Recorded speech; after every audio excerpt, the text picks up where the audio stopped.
नमस्ते प्रिय छात्रों, आप सभी का स्वागत है। आज की इस अवधि में हम आपके अपठित भाग की पहली एकांकी सूखी डाली का अध्ययन करेंगे।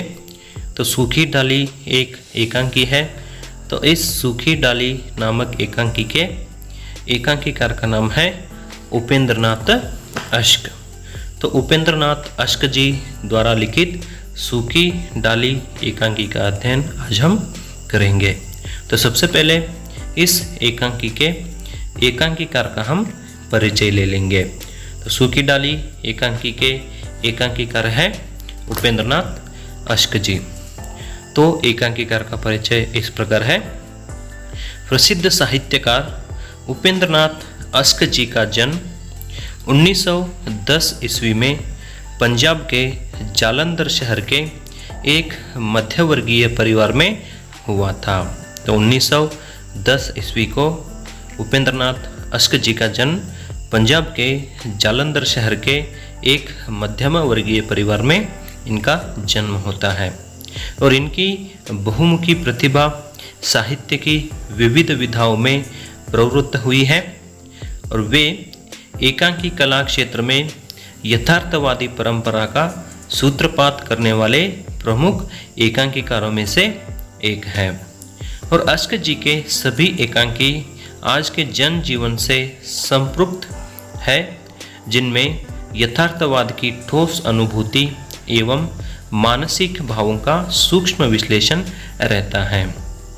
तो उपेंद्रनाथ अश्क जी द्वारा लिखित उनके ज़्यादातर रचनाओं में आज के इस जीवन में जो भी घटनाएं घटती हैं उसका यथार्थ चित्रण हमें देखने को मिलता है।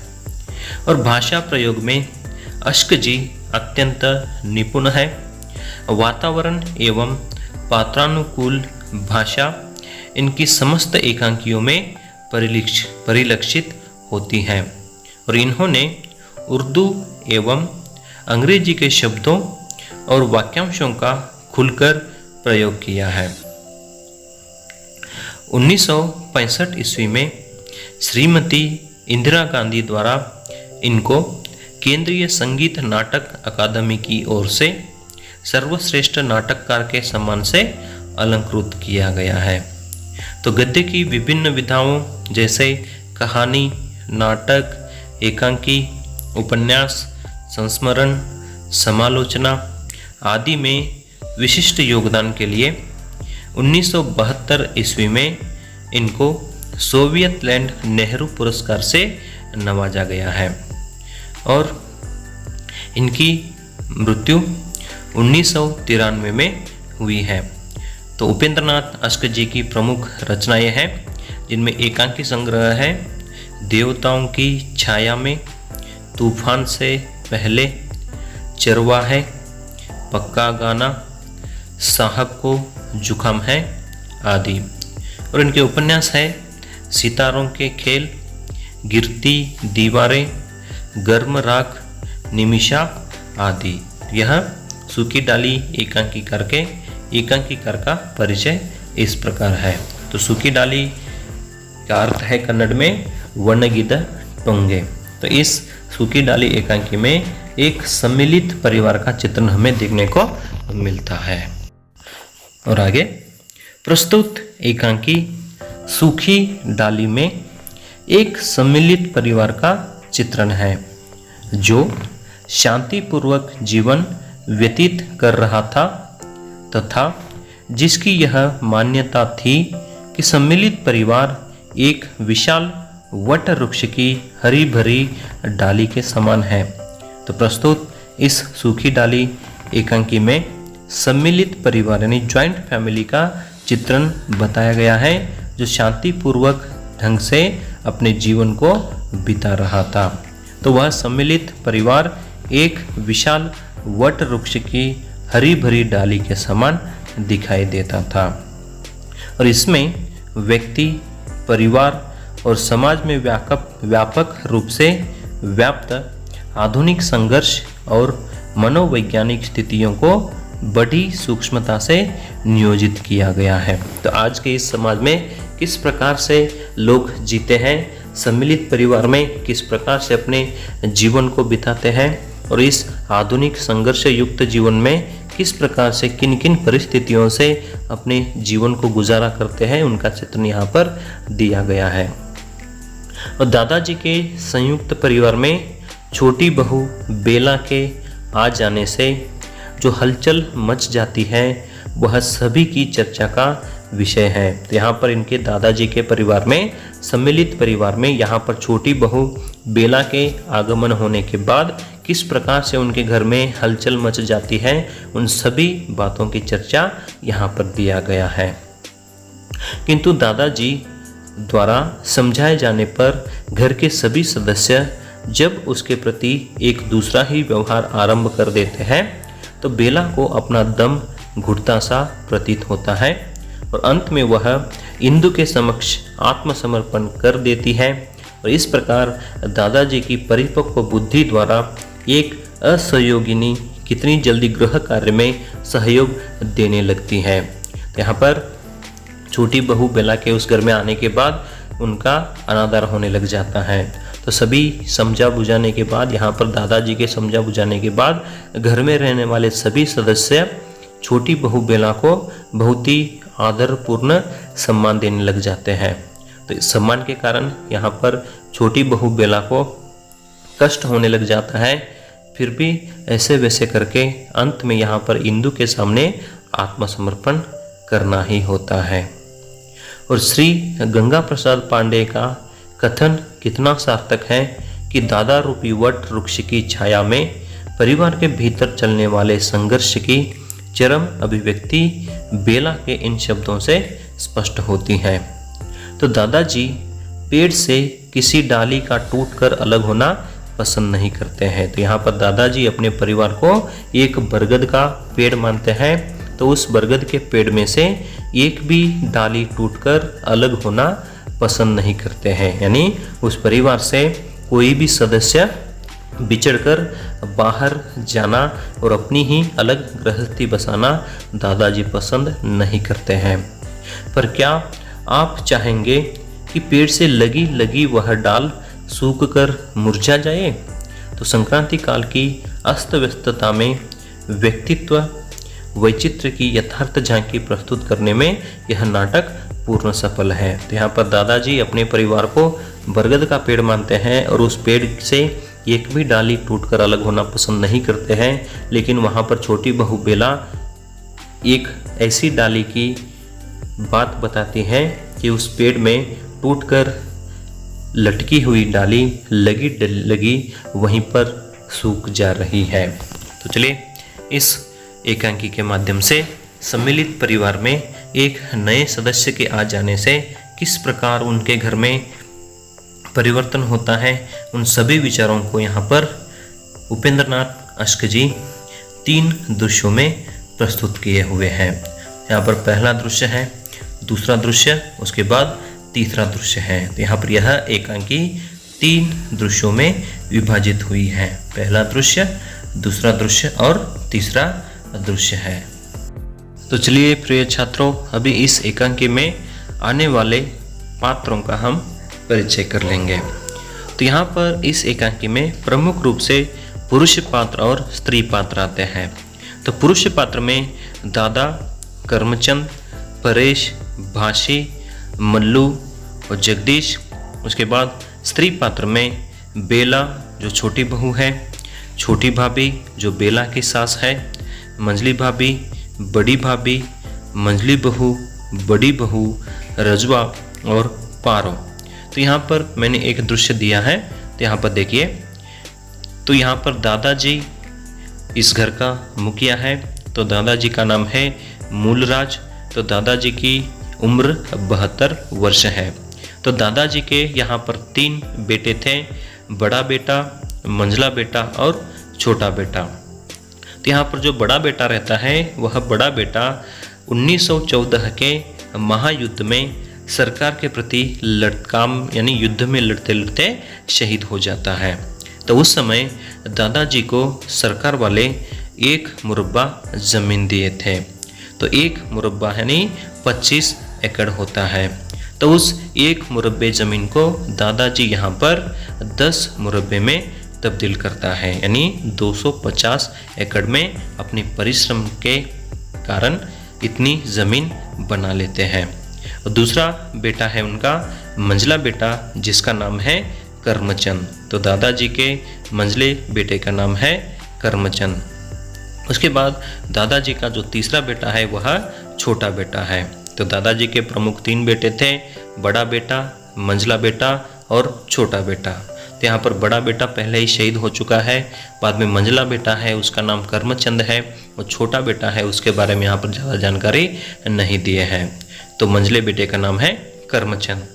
तो इन 3 बेटों की पत्नियाँ हैं, जो बड़ी भाभी, मंझली भाभी और छोटी भाभी। तो यहाँ पर बड़ी भाभी और बड़े बेटे की बहू है बड़ी बहू, और मंझला बेटा और मंझली भाभी की बहू है मंझली बहू, और छोटा बेटा और छोटी भाभी की बहू है छोटी बहू, वही बेला है। तो यहाँ पर छोटी भाभी के 2 संतान हैं। तो बेटा परेश और बेटी इंदु है। तो परेश नायब तहसीलदार के पद पर नौकरी कर रहा था, और इंदु है वह इंदु प्राइमरी तक शिक्षा प्राप्त कर चुकी हैं। तो दादाजी के घर में ज़्यादा पढ़ाई करने वाली स्त्री लड़की यहाँ पर इंदु कहलाती है। तो परेश और इंदु दादाजी के पोता और पोती हैं। उसके बाद छोटी बहू बेला, वह परेश की पत्नी है, यानी छोटी भाभी की बहू है। और उसके बाद यहाँ पर अन्य पात्र भी आते हैं। तो बच्चे हैं मल्लू, भासी और जगदीश। तो इन घर में रहने वाले छोटे छोटे बच्चे हैं। और उसके बाद यहाँ पर जो मिश्रानी है उसका नाम है रजवा। मिश्रानी यानी रसोई घर का काम करने वाली। तो मिश्रानी दादाजी के घर में 10 साल से काम कर रही थी।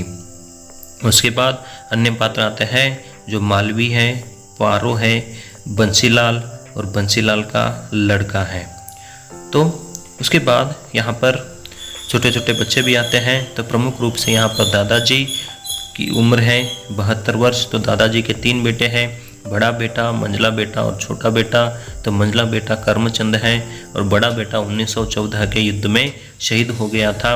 और छोटा बेटा है उसका नाम नहीं दिया गया है। तो बड़ी भाभी, मंझली भाभी और छोटी भाभी है। उसके बाद बड़ी बहू, मंझली बहू और यहाँ पर छोटी बहू बेला है। तो इनके घर में जो मंझली बहू होती है वह हमेशा हंसी के मारे मर जाने की बात कहती रहती हैं, और यहाँ वहाँ की बातों को लाकर वहाँ पर चर्चा का विषय बना देती हैं।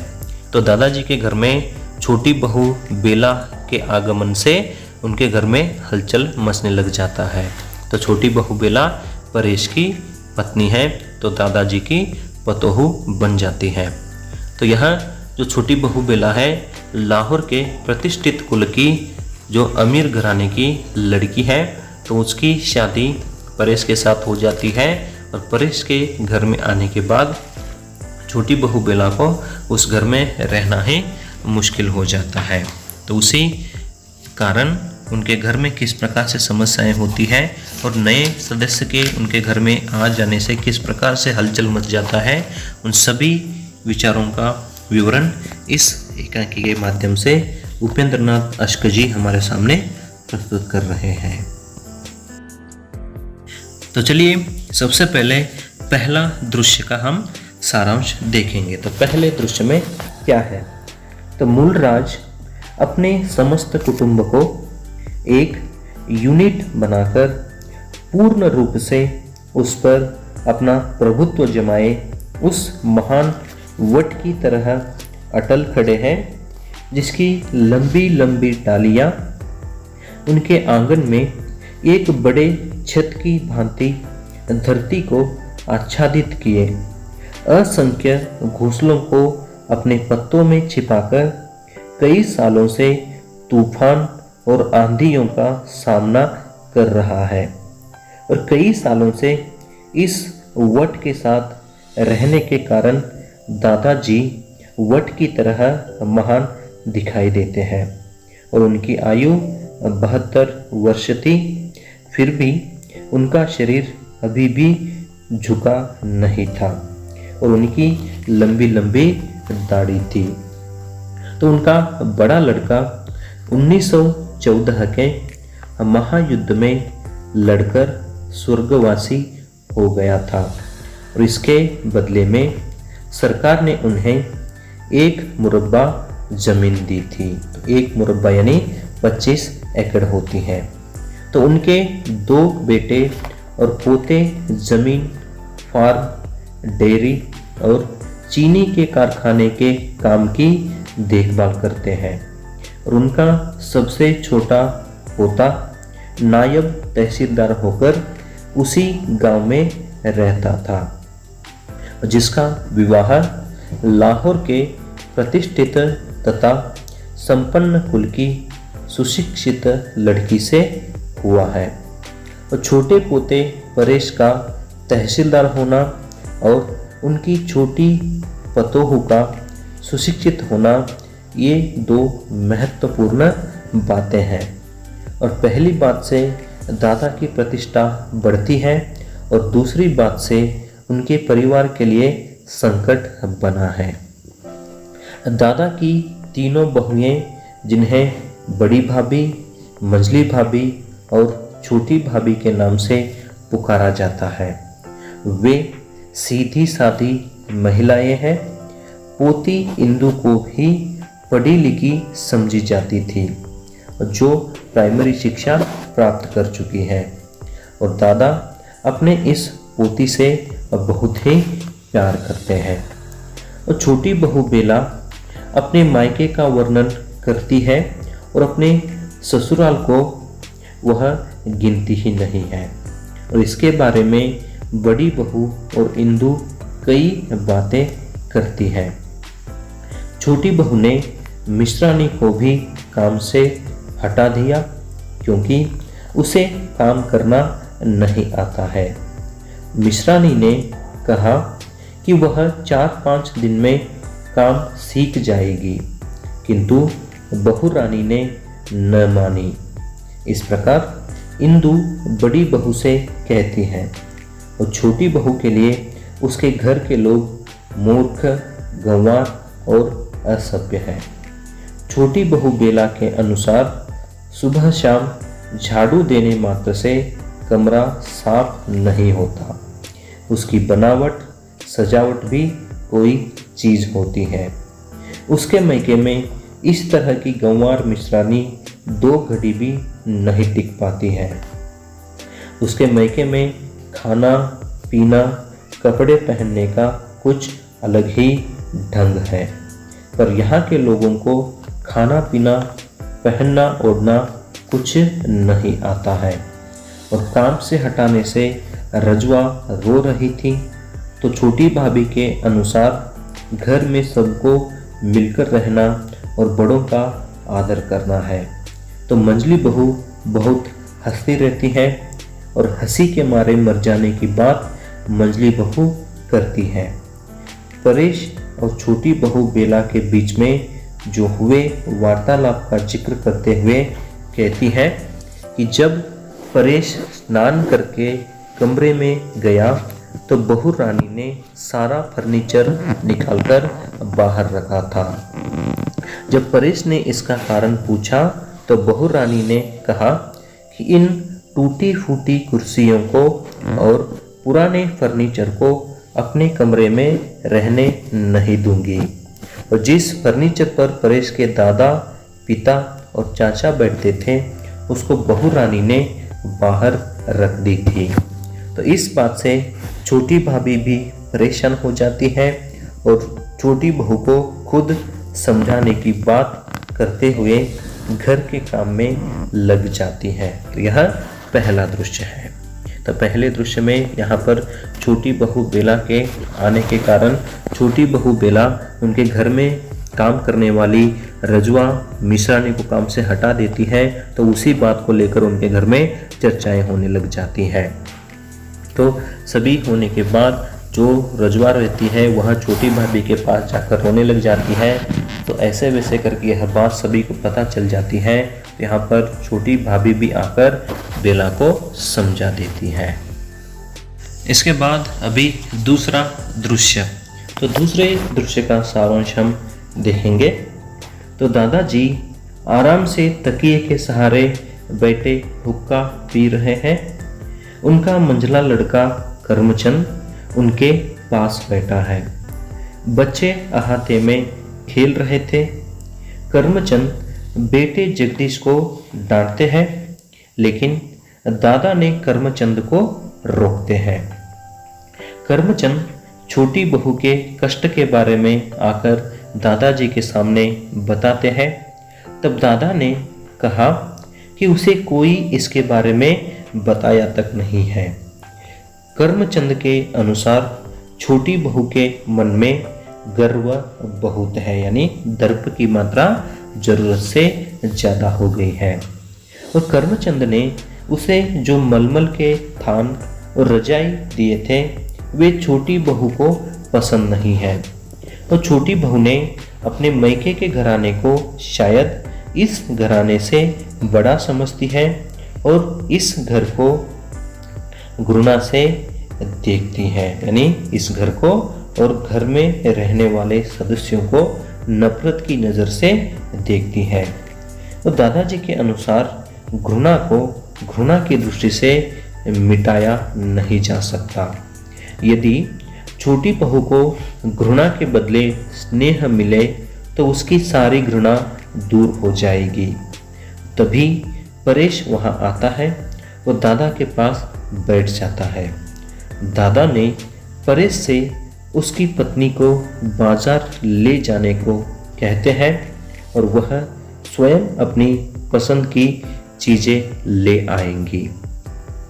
तब परेश कहता है कि घर में पत्नी बेला का मन नहीं लगता, वह मन लगाती ही नहीं, उसे कोई पसंद नहीं करता, सब उसकी निंदा करते हैं, उसका समय नष्ट करते हैं। वह आज़ादी चाहती है, उसे दूसरों का हस्तक्षेप और आलोचना पसंद नहीं है और वह अपनी अलग गृहस्थी बसाना चाहती है। वह चाहती है कि यदि बाग वाला मकान उसे मिले तो वह सुख शांति से रह सकती है। लेकिन दादा के जीते जी यह असंभव था। दादा के सामने वट का महान पेड़ घूम जाता है। शाखाओं, पत्तों, फूलों, फलों से भरा पूरा महान वृक्ष की डालियां टूटने लगती है और वह केवल ठूंठ रह जाता है। तो दादा कहते हैं कि उनके जीते जी वे इसे होने नहीं देंगे, यानी इस घर में रहने वाले सदस्य को इस घर से बाहर जाने के लिए नहीं देंगे। और दादा सभी को समझाते हैं कि घर में सबको बेला का आदर करना चाहिए। तो दादा ने कहा कि ईश्वर की दया से उनका घर सुशिक्षित, सुसंस्कृत बहू आई है, तो वे अपनी मूर्खता से उसे परेशान नहीं करना चाहिए। तो दादा ने परेश से भी कहा कि वह बेला को अपमान करने वाली कोई बात न कहे। तब परेश दादा की बातों को समझकर वहाँ से चला जाता है। तो दादा ने छोटी बहू को छोड़कर सबको बुलाते हैं और सबको बुलाकर लाने के लिए रजवा से कहते हैं और वह इंदु और मंजली बहू से कहते हैं कि छोटी भाभी बड़ी बुद्धिमती है, सुशिक्षित और सुसंस्कृत है, कि उसकी हंसी उड़ाना नहीं चाहिए और उन्हें इस विषय में सावधान रहने के आदेश देते हैं। तो इंदु ने दादा से क्षमा मांगी और कहा कि दादा को कभी शिकायत का अवसर न मिलेगा। और मंजली बहू और इंदु दोनों चली जाती हैं। तो दादा ने भाशी, मल्लू और जगदीश को बुलाते हैं ताकि उन्हें एक कहानी सुनाए। तो वे सभी मना कर देते हैं कि वही पुरानी कहानी, एक था बरगद का पेड़। यहाँ पर छोटी बहू बेला उस घर से अलग जाना चाहती है। यह बात दादाजी को पता चल जाती है। तो दादाजी को पता चल जाने के बाद वे दादाजी घर में रहने वाले सभी सदस्यों को समझा देते हैं कि घर में रहने वाले सभी सदस्य छोटी बहू बेला को आदर करना चाहिए, क्योंकि वह सुशिक्षित है और घर में नई आई हुई है। उसी कारण सभी को समझा देते हैं। तो घर में रहने वाले सभी लोग उनकी बात मान लेते हैं। तो चलिए अभी तीसरे दृश्य का अध्ययन करेंगे। तो तीसरे दृश्य में परेश की पत्नी बेला को अजीब सा लग रहा है कि लोग आज कुछ है, कल कुछ और है। अगर ये गर्म होते तो आग बनते हैं और नरम होते हैं तो मोम से भी कोमल दिखाई देते हैं। और बेला इन लोगों से तंग आ गई है। बेला बैठ जाती है। उसी समय उसकी सास और छोटी भाभी आती है। वह भी बेला की बातों को ठीक कहती है और उसे अपनी रुचि से सामान खरीदने के लिए कहती है। बेला अपनी सास को बैठने के लिए कहती है, लेकिन छोटी भाभी यानी बेला की सास उसी को बैठने के लिए कहती है कि वह बेला का अधिक समय नष्ट नहीं करेगी। वह केवल बेला से रजवा की सिफारिश करने आई थी। रजवा भावुक स्त्री है और उसने सास के पास आकर खूब रो पड़ी। बेला उसे झाड़ना बहारना सिखा दे तो वह फिर गलती न करेगी और उसने बेला को पढ़ने के लिए कहती है।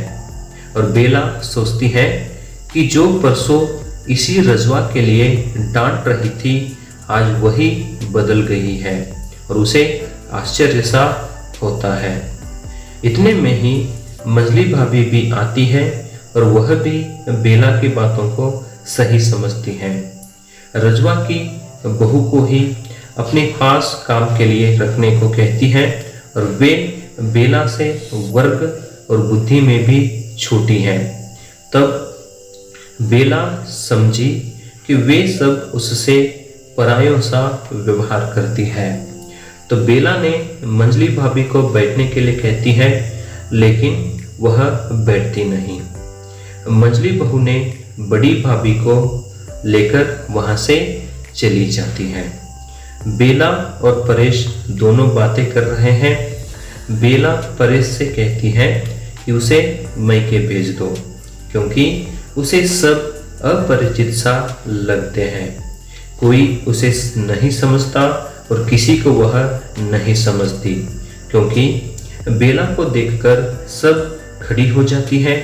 बड़ी भाभी, मंझली भाभी और माजी भी यहाँ पर खड़ी हो जाती है और उसके सामने कोई हंसता नहीं, कोई मुझसे अधिक समय तक बात नहीं करना चाहता।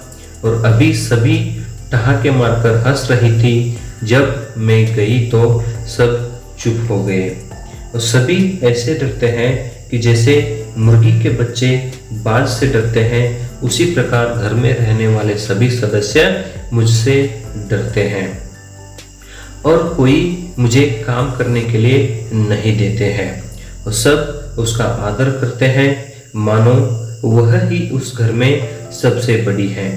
तो इस प्रकार के बर्ताव से बेला ऊब गई थी। बेला को यह सब आदर, सत्कार, सुख और आराम नहीं चाहिए था। यूं सब बातें बेला ने परेश को बताती है और उसी समय इंदु हाथ में कपड़े लेकर आती है। अब इंदु भी भाभी जी कह के पुकारने लगती है और इंदु ने भाभी से कहा कि दादाजी ने ही सबको समझाया कि सबको आपका आदर करना चाहिए और दादाजी सब कुछ सह सकते हैं पर किसी का अलग होना नहीं चाहते और हम सब एक महान पेड़ की डालियां हैं और इससे पहले कि कोई डाली टूटकर अलग हो, दादा ही इस घर से अलग हो जाएंगे। और इस प्रकार दादा ने सबको समझाया है। और आगे कहते हैं कि इंदु दादाजी के कपड़े धोने के साथ साथ अपनी भाभी के कपड़े भी धोने के लिए मांगती है और उसके साथ बेला भी कपड़े धोने के लिए जाती है और उसी समय दादा भी वहां पर आते हैं और बेला को कपड़े धोते देखकर उसे रोकना चाहते हैं। तब बेला दादा से कहती है कि दादाजी, आप पेड़ से किसी डाली का टूटकर अलग होना पसंद नहीं करते, पर क्या आप चाहेंगे कि पेड़ से लगी वह डाल सूखकर मुरझा जाए? तो इस प्रकार दादा ने अपने सम्मिलित परिवार की रक्षा की। तो यहाँ पर अंत में छोटी बहू बेला के मन में जो भी घमंड होता है वह सभी घमंड यहाँ पर चूर हो जाता है और दादाजी यहाँ पर टूटकर अलग होने वाले परिवार को अपने ही परिवार में बनाए रखते हैं। तो इसी प्रकार सम्मिलित परिवार में एक नए सदस्य के आ जाने से किस प्रकार वहाँ पर हलचल मच जाती है और वहाँ पर जो टूटता हुआ वह परिवार फिर से जुड़ जाता है। तो इस प्रकार दादाजी अपने परिवार को बरगद का पेड़ मानते हैं और उस परिवार से कोई भी डाली टूटकर अलग होना पसंद नहीं करते थे। उसी कारण उनका परिवार फिर से मिल जाता है और जो छोटी बहू बेला के मन में जो भी उनके घर में के परिवारों के सदस्यों के प्रति जो मनोभाव होता है वह सभी मनोभाव यहाँ पर टूटकर गिर जाता है और सभी लोग यहाँ पर मिलजुल कर रहने लग जाते हैं। तो इस एकांकी के माध्यम से हमें एक बात जरूर सीख लेना चाहिए कि हमें सभी मिलकर रहना चाहिए। जब तक हम मिलकर रहते हैं तब तक हम आराम से रह सकते हैं। कभी हम एक अन्य परिवार में जाकर अपनी गृहस्थी बसाते हैं तो वहाँ पर भी हमें सभी लोगों के साथ मिलजुल कर रहना पड़ता है। अगर हम वहाँ मिलजुल कर रहना पसंद नहीं करते हैं तो वहाँ पर समस्या खड़ी हो जाती है। तो यहाँ पर नाटक एकांकी समाप्त हो जाती है। तो इसके बाद हम अभी प्रश्नोत्तरों की चर्चा करेंगे।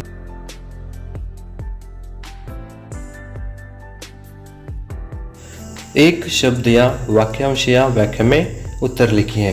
तो पहला प्रश्न है, मिश्रानी को किसने काम से हटा दिया? उत्तर है, मिश्रानी को छोटी बहू बेला ने काम से हटा दिया।